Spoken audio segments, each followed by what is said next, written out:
up, but you've already started by giving me some thoughts on what's in your mind. Um,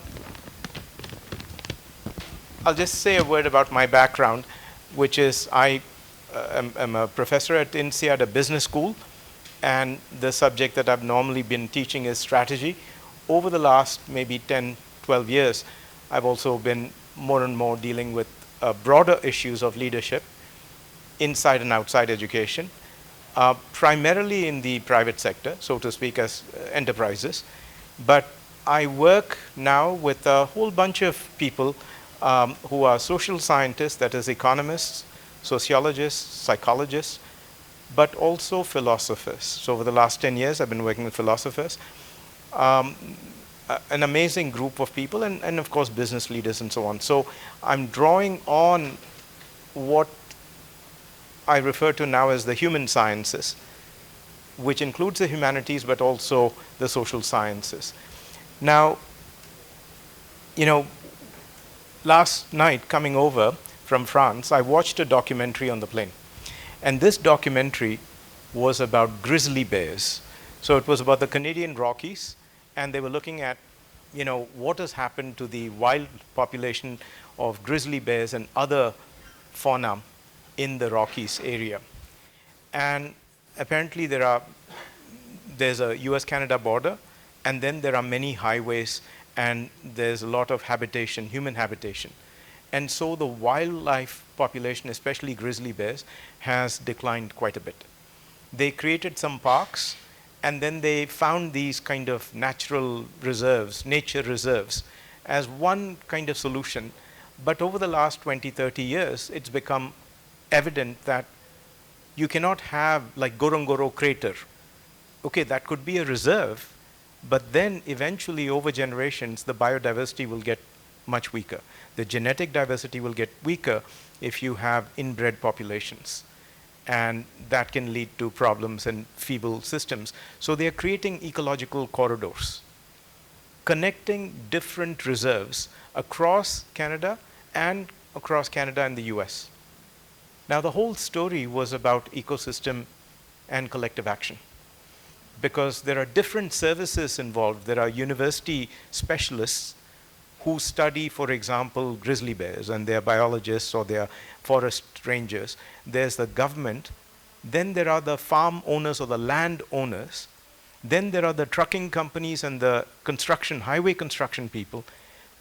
If you want to make ecological corridors, you will need to somehow mobilize each of these various entities. And we may call them stakeholders, or we may call them partners, or they are one way or another going to be crucial to the success of this initiative. And they are doing quite well. Another instance which brings us here, Shiksha, is itself an example of collective action. And we know that every state in India is different, maybe even every school system is different. And so you can't have one size fits all. You need to work with the local context to actually have action. You may not have the resources, you may not have the people, you may not have the consent and the buy-in. So Shiksha is a second kind of instance of collective action. And the third is the work that I've been doing over the last 15 years. I switched from strategy to understanding much more. How does the economic system work? Why is the economy able to produce income but not impact in the way we want? Why it's not, how does a company like Boeing design and deliver an airplane that is not airworthy?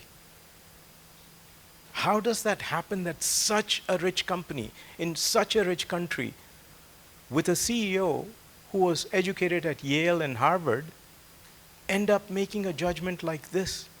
And so I realized that we too in the academy are part of the problem. What we are teaching, I looked at tremendous, McKinsey, Goldman Sachs, Boeing. People are going to jail. We educated them in business schools. We cannot just stand back and say, no, these are the bad apples. Our education is perfect. These are just deviants. They did not follow what we taught them. In fact, when you look closely, they followed what we taught them. I often say in my classroom, this is a crime scene. This is a crime scene. We've been doing this for 50 years and getting paid big money for MBA and rankings, and we give them good starting salaries. We take a lot of money for the degree, and then they end up doing things that scandalize and shock us, and trust in business goes down, regulation goes up, corruption goes up, lobbying goes up, trust goes down even more, and we are stuck in this. So I started to think, how am I going to, what can I do? So I changed my research, but then I cannot do it alone, because these fields, like, impact is not economics. If you think about fairness, if you think about sustainability, if you think about well-being, these are not fields in economics. These are fields in other areas of social science or humanities. So I had to create an ecosystem. I had to go and recruit people from Stanford and Harvard and Princeton and all the smartest people like Amartya Sen. Now, so I've gone through my own ecosystem, and it's now been 10 years or 12 years. I started in 2013, this journey, and we are just launching this year phase 2 of our work. It's been fantastically rewarding. All 3 of these are examples of collective action. And I can tell you that in each case, there is enough movement to kind of say, yeah, it's worth continuing. And one has to have the foolishness to try, even if failure is the expected outcome. If we forecast collective action and say, what's the likely success rate? It's going to be very low. Collective action is a very hard thing.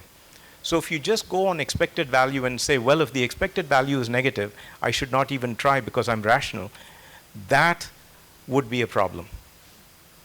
I think it is better to try and fail than to not try at all.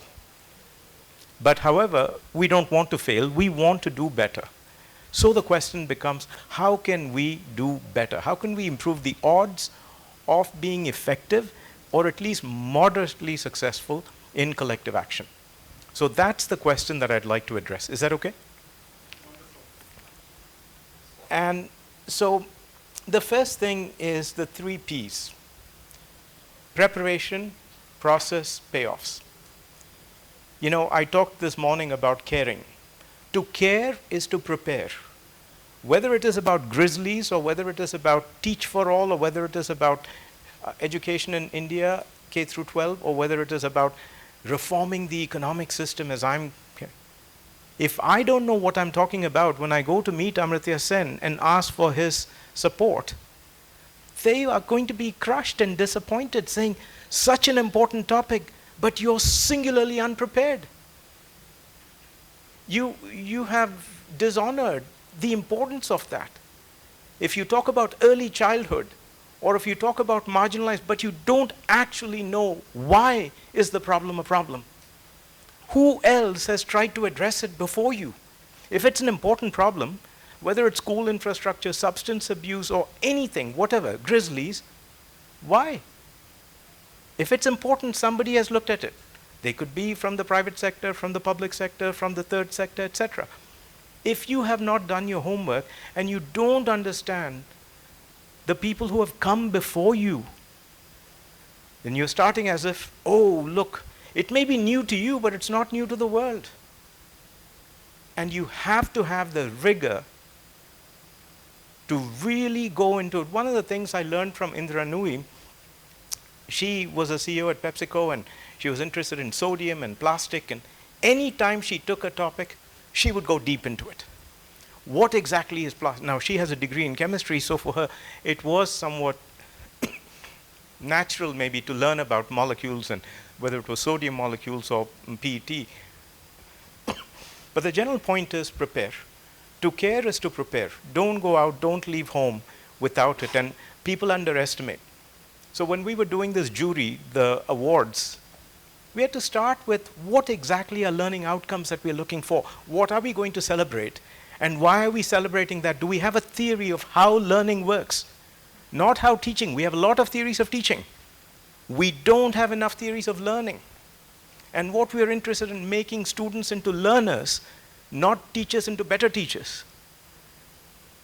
Is it completion? Is it self-confidence? What is the outcome? What are the cognitive and the not? And what causes those? Do we have a theoretical model that we can at least write an equation for, saying, and these are first order drivers, these are second order.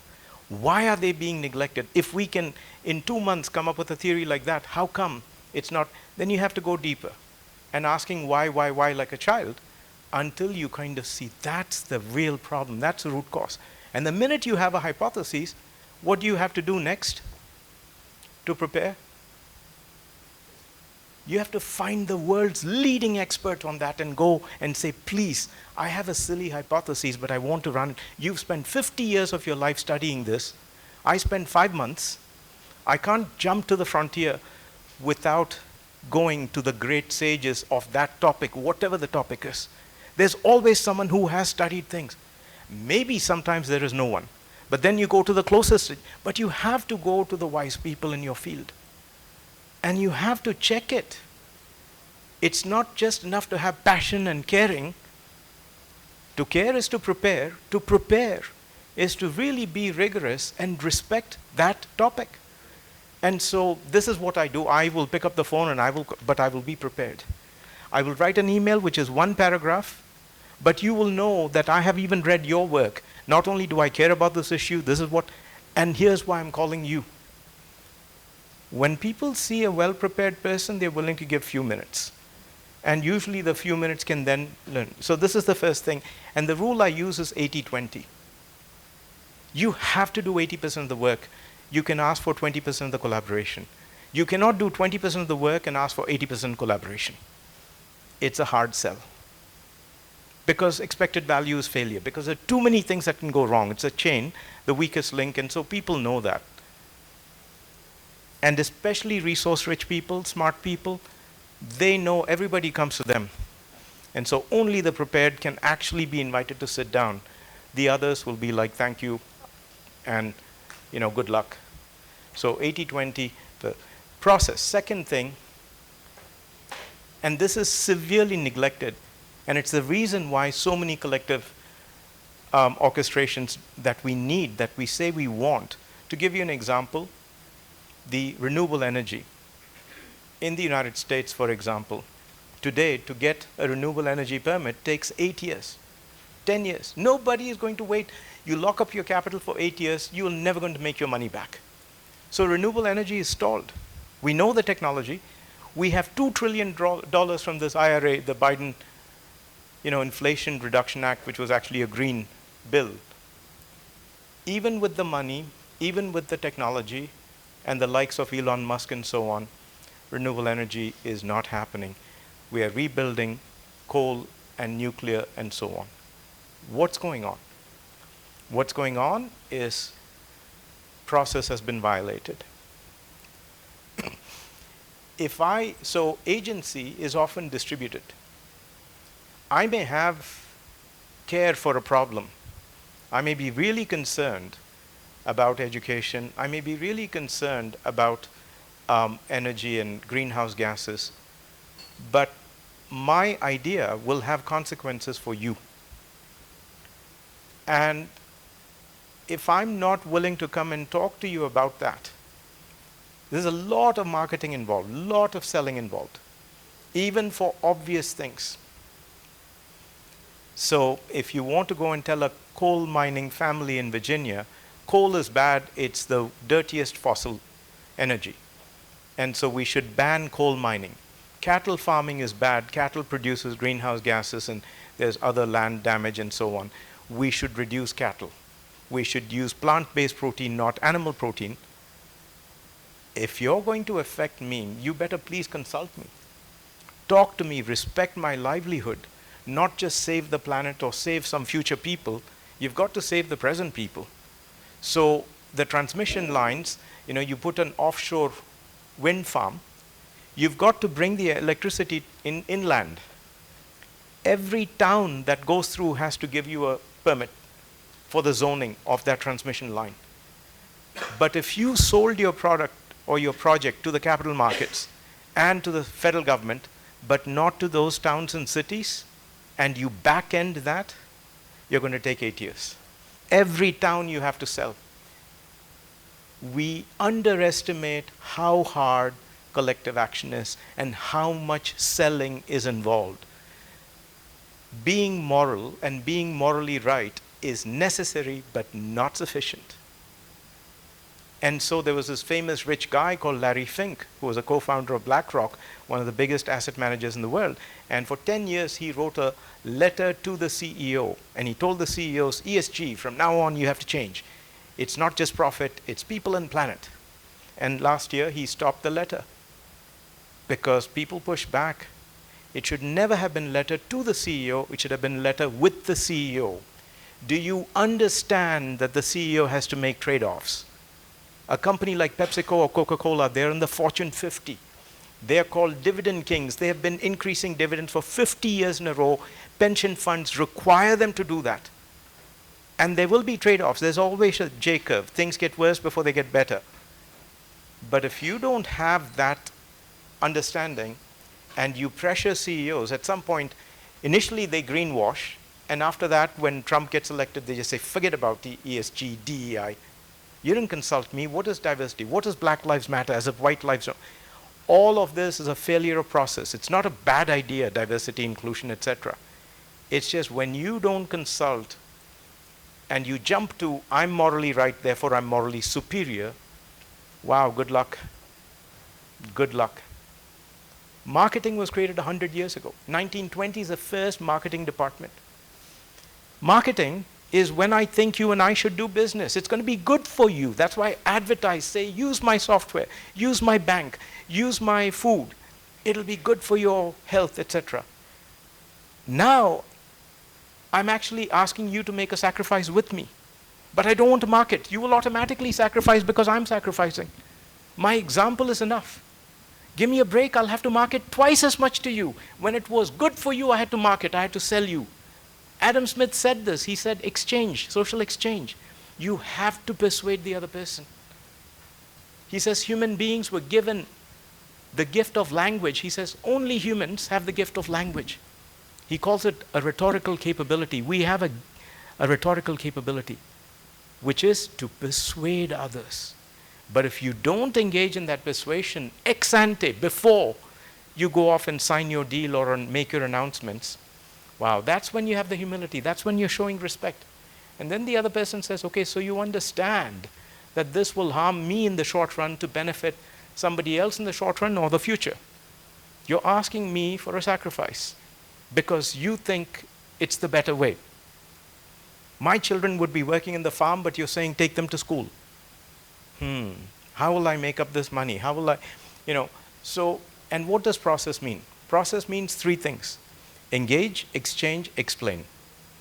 First, you engage with the person. You approach them saying, I have this idea and I think it's going to have consequences for you. And they're not easy consequences, but I think you will agree that it's worth revisiting, that we should not continue as before. Then you exchange, saying, what do you think? Do you agree with that premise? Do you agree that the problem is a problem? Do you agree that the solution is a solution? Do you agree that the solution is a solution to this problem? That's where the preparation helps. If you're not prepared, sometimes when people see how passionate but how prepared you are, then people are like, you know what? You really seem to be into this. Okay, I'll give it a try. Let's see. And so comes the 3rd P, which is payoffs. You can't ask someone to give up their livelihood for your moral ideals, whatever they may be. Whether it is a planet or people, you need to figure out the payoffs. How is it going to affect and how can I compensate if the payoffs are unbearable? If you tell a coal miner, no more coal, and the person is 50 years old and they only know coal mining and they didn't go to college, what are they going to do? They're going to live, they have to work until 67. They're going to live until 80. If you don't have an alternative in terms of payoffs, then you better slow down. And so we need to be hungry, but we need to be humble. Compromise is okay. Compensation is necessary. We need to be creative about those, not just the idea of the good, but who is bearing the cost? How can we make it whole? And if you can't, you better consent. You better seek consent, saying, I know it's going to harm you. I know I have no better solution, but I really need your consent on this. Is it okay? Apple Computer tried to do something on child pornography. 2 years ago, they said, iPhones, amazing, screens, photo sharing, incredible. Child pornography has taken off unbelievably, unbelievably. You cannot imagine what is happening in China. And Apple said, we have to do something about this. AI as BI, beneficial intelligence, right? But Apple did not consult. Apple did not seek the consent of neither the regulatory authorities, nor go with the Googles, Android, nor go with families, nor go with NGOs who care about privacy. They just produced an incredible software called Neural Hash. Neural Hash is a magical software. It's AI running in the background to match pornography. It's an incredible story. And then they said, ta-da! Apple announces in 2022 iOS 16 Neural Hash coming to a phone near you, in fact, your phone. And the backlash was unbelievable. Apple was shocked. We're trying to do good for who is for child pornography? These are the most vulnerable humans as children. And child pornography, the consequences are devastating. So Apple thought this is an obvious case. But it's a case for collective action, not for individual action. And they failed the basic coalition forming and the consent seeking. If you don't do the process, if you don't look at the payoffs, people said, but privacy, today you're using this for child pornography, tomorrow governments will use it for their political purposes. You solve one problem by creating another problem. You're letting a genie out of the bottle. This neural hash is unbelievable. It's like Pegasus. And even more, and it's AI.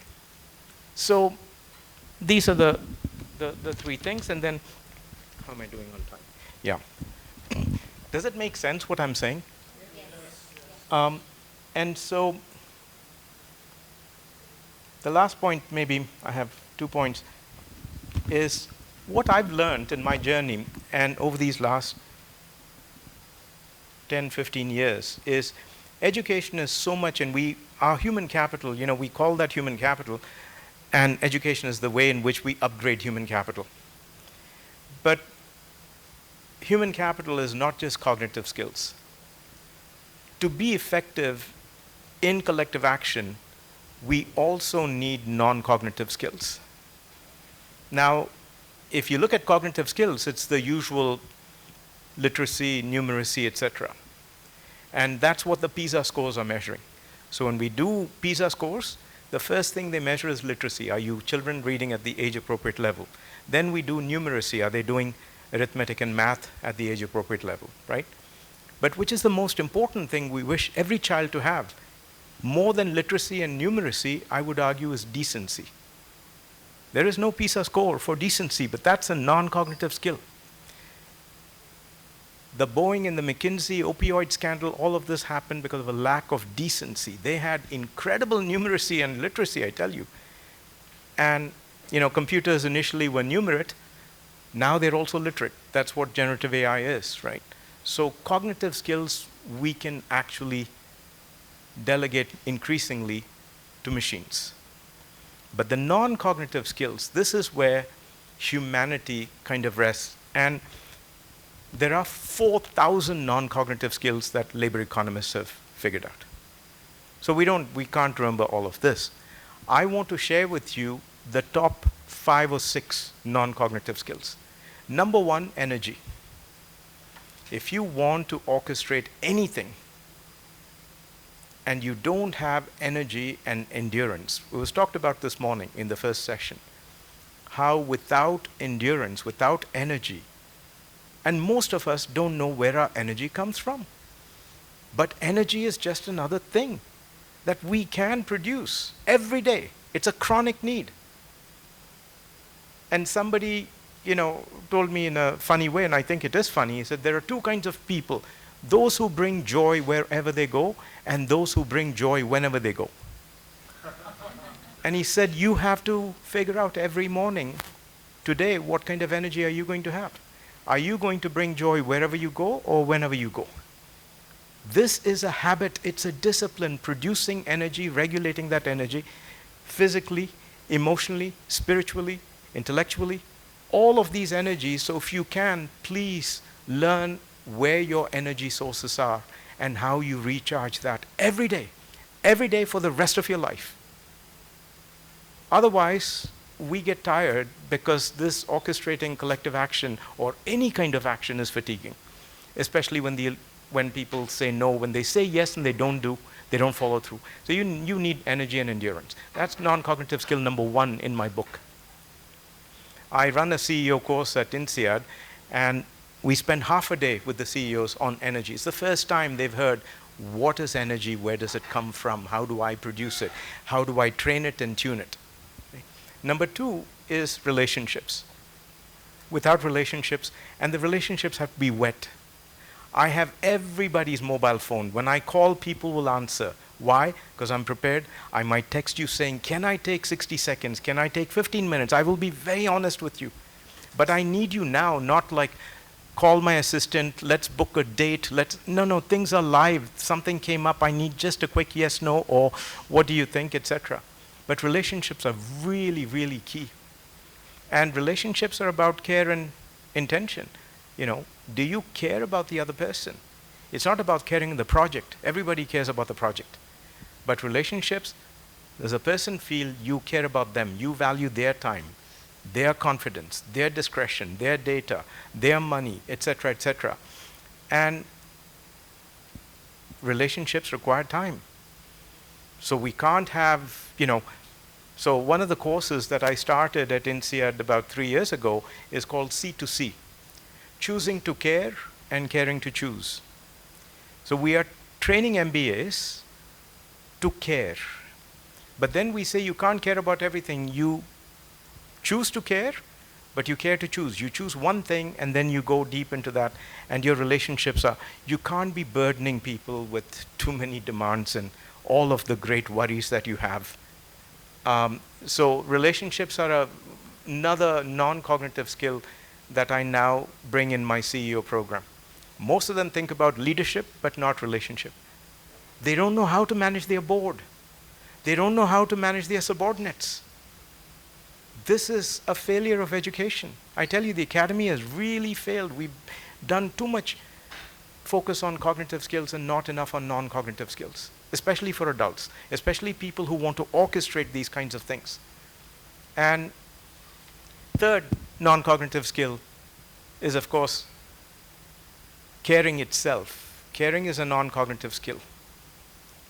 It's caring is a moral sentiment, and non-relational caring, that is caring about future, with whom we cannot have relations, or about the fish in the ocean, with whom we cannot have relations. Caring about friends and family or my home, etc., that's natural. That's relational caring. Non-relational caring can be taught, and that has to somehow, and as I said, to care is to prepare, but it has to be coupled with another one, which is courage. We teach a lot about power in business schools, but not anything about courage. If you look at the United States today, there's so much power with all those rich people in the White House, but not enough courage among those same people. So it can become a monarchy. It can become one person, because I have power, but I don't have the courage. I'm attached to my position, I'm attached to my money, I'm attached to my status. Maybe you will not like me. If I tell you what I really think, you may not like me. We are so fragile. So part of the research that I want to do is, what is the source of courage? We understand a lot about the source of power, but the problems in the world are how power is exercised by the powerful. Problem is not power, it's the exercise of power that is so poor. And this requires caring, this requires courage. Finally, the last non-cognitive skill I would underline is humility. And by humility, what I mean is, and courage, by the way, is the courage to fail publicly. It is humiliating when you say, I'm going to teach math to this neighborhood and so on, and 3 years later, hardly anything has happened. Or maybe, in fact, you've been pushed out. And you failed. If you are not willing to be humiliated publicly, don't get into any thing about society. Get a job and just do a job. But you can't make things happen. The courage to fail publicly. What does that take? Any clue? I have a hypothesis I'll share with you, but what is your clue? Why are some people, this is now a new area in research, by the way. I was just talking to one of the world's leading philosophers this last weekend, and she's working on this, and we were talking about, what causes courage in some people. What do you think? Yeah, please. But why? Why are some people able to do that? What do you think? Yeah? Okay. Okay. Okay. Very good. Yeah, please. That's great. I think so. Absolutely. Especially if you've cared and you've prepared, and the people that you did the process with have encouraged you, and they've said, I'll support you. I think, then it's not like I feel like a fool because I failed, but I didn't ask anybody. No, I asked all the important. I went to the best people, and they all encouraged me. And then I failed. I don't feel so. So I think that is very important. But the hypothesis I was going to share with you was about self-love. If you don't love yourself, you look for love from others. And then it matters a lot what others think of you, not what you think of yourself. Adam Smith said, people want to be loved. So he says, you want to be loved? It's very simple. Be lovable. You want respect? Be respectable. You know whether you're lovable or not. You know because you know yourself best. And that gives you the courage, because I don't care so much what you laugh at me, you mock me. It's not enough to stop. I have thought enough about this. I have really, and I have that self-love. Now it can go into narcissism if you take it too much. But this is why consulting others is very important. So the last point was about strategy to scale. And all I'll say there is that you need models. You need the content and the context. The context varies, but if you don't have a model. So for example, you've heard the idea of nudge. And the guy who kind of worked on it got a Nobel Prize, the University of Chicago behavioral economist. But nudge is an idea, it's a theory. If you want to scale your idea like Teach for All, when Wendy Cobb started Teach for All, that was her Princeton project or something like this. But then it's a real model. And that's, scalable. If you can't theorize what you're doing and you can't make it into modules, you won't be able to do this. So Nudge, Teach for All, this whole idea of ecological corridors is now being used in other places. So this is the key to scale. But let me stop here. And I don't know if we have 15 minutes for 8 minutes, 10 minutes. Okay, I am done. Please, I'm open for comments, reactions, and anything else that somebody would like to add. Yeah, please. So you spoke about source of energy. Yes. Can you give an example? Yeah, sure. I learned this from somebody, and you can look at the website. It's called Mentally Fit. Mentally Fit is the website. So the person I learned from, who's a good friend of mine who now runs this session for me in that CEO program I talked about, his name is Alain Goudsmet. Alain, A-L-A-I-N, Goudsmet, Goudsmet. He's a Belgian, and he was a coach. He is still a coach, an Olympic coach, but he's the mental coach.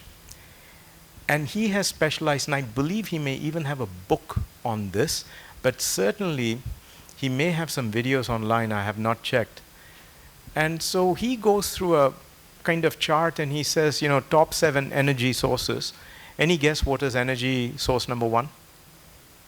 Most important source. Like almost 50% of energy is coming from there. Sleep. Sleep. So he studied this as a sports coach, They have the medical things of what is happening and how our emotions are being rebuilt. It's not just physical energy. Our intellectual and emotional energy is all done through this delta sleep. So if you don't get the 6 hours, your brain is not going to, and so if we get addicted to Netflix or some kind of streaming, that can really harm. And for children, this is going to just leave them with no energy. So sleep is number 1. Nutrition is number 2. And he includes sunlight in that. So this is very, very important. Sunlight is a nutrition, energy nutrition, and beyond the food and drink. And then number 3 is exercise. And then there are the other sources like relationships or friendships, etc., etc. But these are the top 3, accounting for almost 80% of combined energies. And then if you do meditation or things like that, prayer, these are incredible marginal things. Those are the kind of basics, and then you can add. But yeah, but please look into it. This is not my area of expertise, although I do practice all of those things. Yeah. Earlier you mentioned that you're trying to build in the ability to perform non-cognitive skills in CEOs in your course. Yes. I was just curious, how do you build the capacity to show courage at all times? And how do you build that into a course? If you could share some examples or some stories. Yeah. So, we start the C2C course always with a speaker. So Indra Nui used to come and teach with me. And then the whole course became about Indra Nui. They didn't want to listen to me at all. It was about taking selfies with her. And it was just incredible. she is phenomenal. She's phenomenal. So the first thing we do, now we still have speakers, but they're not as famous. So the students are not kind of getting distracted by the fame. They're focused on the issue of courage. And we always start with a story of X is doing this. And we send students in groups to ask, like, why? Why do you think this person, who could be doing other things with their time, is doing that? And then we get into, so they have very many theories, hypotheses. Then we ask the person to recount their own journey. It's very hard for people to explain why they do what they do. So then we bring a moral psychologist. And this moral psychologist talks about what is human behavior? And human behavior is always divided into 2 pieces, which is beliefs and desires. In economics, it's called information and incentives. There are only 2 things that drive all human behavior. Whether you're Indian or Korean, whether you're, American or Brazilian, only 2 drivers: beliefs and desires. Beliefs are information, desires are incentives. And so you can shape these 2 things. And so courage has to be a part of that. And courage is primarily about your, so what we link that to is saying it's not about information. So courage is a choice. Okay? It's not a decision. So when Indra Nui is transforming PepsiCo, or if Tata were making the Nano, people must have said a small car like this, the economics, is not clear, etc. And yet Ratan Tata was himself part of the team of 5 people who were going to launch the Nano. They took 3 years to develop this, to actually produce it, design it in Italy, etc., etc. And then it failed after 10 years or something like this, right? There's the courage to fail. Now, it starts with caring. We know Tata cares. But what causes that? Well, I said self-love. Now let me add something to that. So courage is not a decision, courage is a choice. But what are choices about? Decisions are about information. When you want to make better decisions, you get more information. So big data, AI, will give you decisions and recommendations. But choices are not about information. Choices are about identity. Not what's the payoffs and what's the probabilities. That's what information is. When you make a decision, you want an expected value maximization. You get the payoffs and you get the probabilities, and then you choose the one which has the highest expected probability, expected value. Choices are not about payoffs.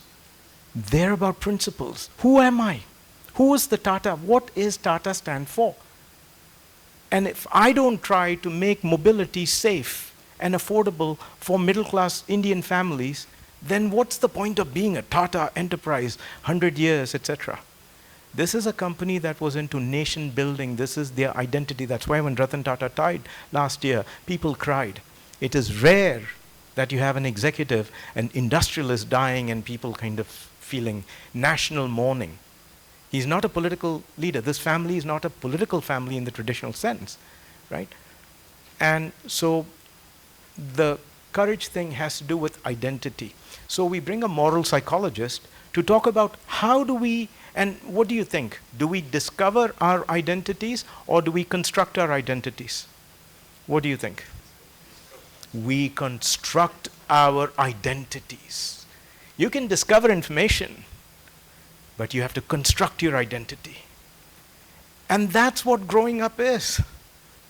That's part of growing up. After the age of 30, you start this. Before 30, your brain is not ready for this. Your frontal cortex, this is where the God lobe is, right here. In the middle is the God lobe. If I put you under an fMRI and I say, think about God, think about this is what lights up. The moral lobe is here above the left eyebrow. The social lobe is here above the right eyebrow. Guilt is above the left eyebrow. Shame is above the right eyebrow. These are the last to myelinize. After 25, we have the hardware. We now need to, through education, create the software to help students. So my final exam question for the students in this course is, what is your moral identity? And I give them 4 dimensions, and they have to answer. It's 2 pages. It's the first time anyone asked them, they're about 30 years old, it's the first time anyone asked them, do you know what is your moral? They've never had a chance, and you cannot imagine what reflections I get. And people are crying, and people are saying like, oh my God, I'm finally connecting to myself. So courage is an inside job, as Sadhguru might say. You know, the only way out is in, and courage really is like that. So we try and bring some theory into this, and then we look at some examples, and then we give this self-reflection, the exercise of writing. They have to submit within 1 week, and that's where I am right now. I know that I've exhausted you, and I've certainly exhausted the time. Can we take one last comment? If anyone has something. Yes, please. Yes.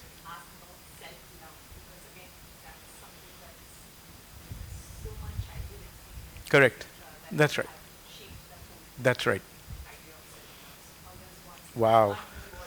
I think we just ran out of time. I mean, so this is another area of study, and of course, if you go to a psychiatrist or a psychologist, they will go back to early childhood, and there's many theories of how we are imprinted by early experiences. And Freud and others, Jung and others, were pioneers in making some theories about that. I suspect there's a lot, but I think we put too much credence in the past.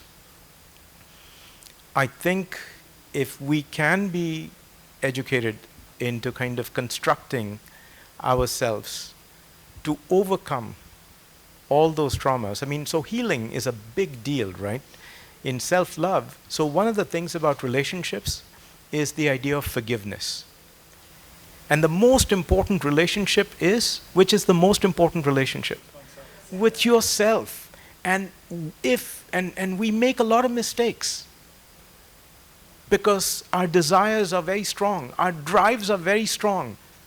But if you don't know how to forgive yourself, you can never love yourself. But we don't practice forgiveness. It's not a habit that we teach in school. If you cannot forgive yourself, you will not make mistakes and you will not grow. You will be a perfectionist. You will be too afraid, let alone to fail publicly. You won't even fail privately. So one of the things that, and again, this is where preparation comes. Then it's not cheap forgiveness, right? Hey, I prepared. I really consulted. I was ready and I did the process and still I failed. It's easier to forgive yourself. You cannot imagine how often I fail. But I'm intact. This is the word that philosophers and psychologists use, is are you intact, emotionally intact? So that gives a certain robustness because your preparation is ex ante. But you are willing to forgive yourself.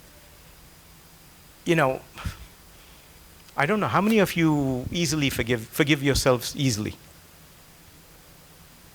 Okay, we have a couple of hands, and I will join that. I just get over it. I just get over it. And it's a conscious act. Do you want to say how do you do that? What's the secret to your self-forgiveness? Please.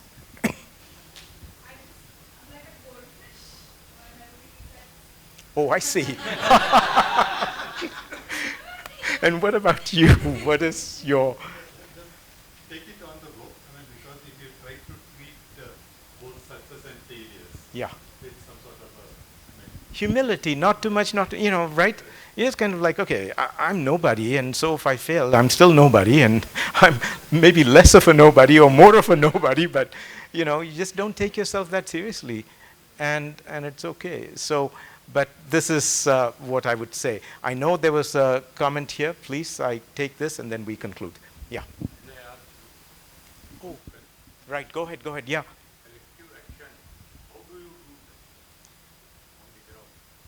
Right. So, a lot of it is this engage, exchange, explain. So first you prepare, then you must think about the payoffs before you approach somebody. You must understand what are their constraints, what are their dreams, and what are you asking them? Is it 80-20, 90-10, something like that, so that you're not going to be running into a wall where people say, I just can't do what you're saying, it's too costly for me. But mostly it's the process. And beyond this process, then, if you want to scale it and sustain it, then your question of governance becomes really important. At what point do you let go? Like, what I love about Shibu is, he is a true enabler. I'm much more a perfectionist and I want to control things, even if it's collective. And the only way I compensate is by preparing.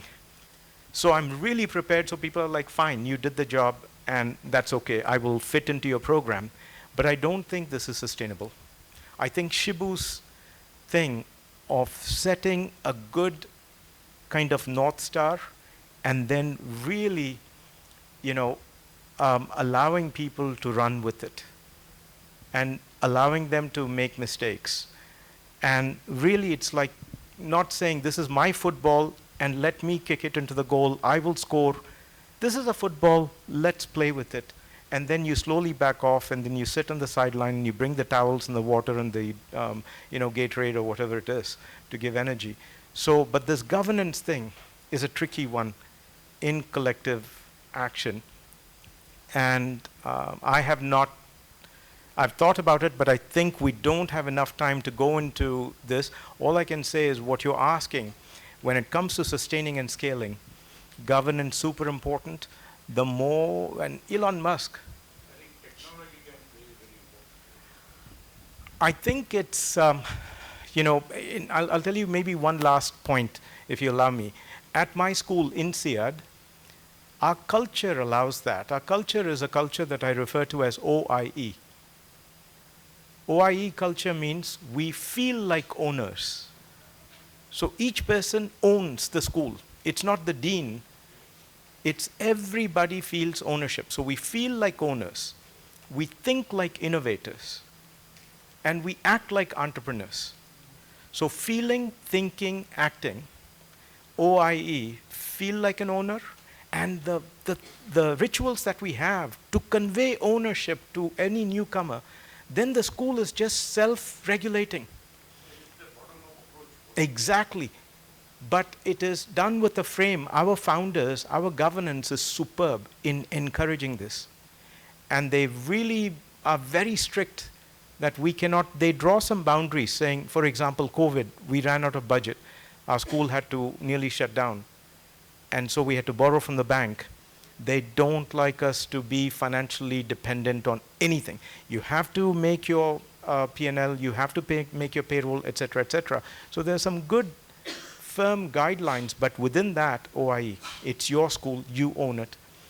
But you have to be entrepreneurial, which is take risk and reach beyond your resources, like this.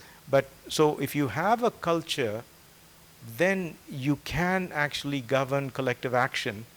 And my sense is it's doable, but it's, it's simple to say, but simple does not mean easy, right? That, I think, is the only solution. That is the only solution. You're right, I would agree with you. On this note, I release you. Thank you so much for coming. I'm glad to stay and chat with you. Thank you.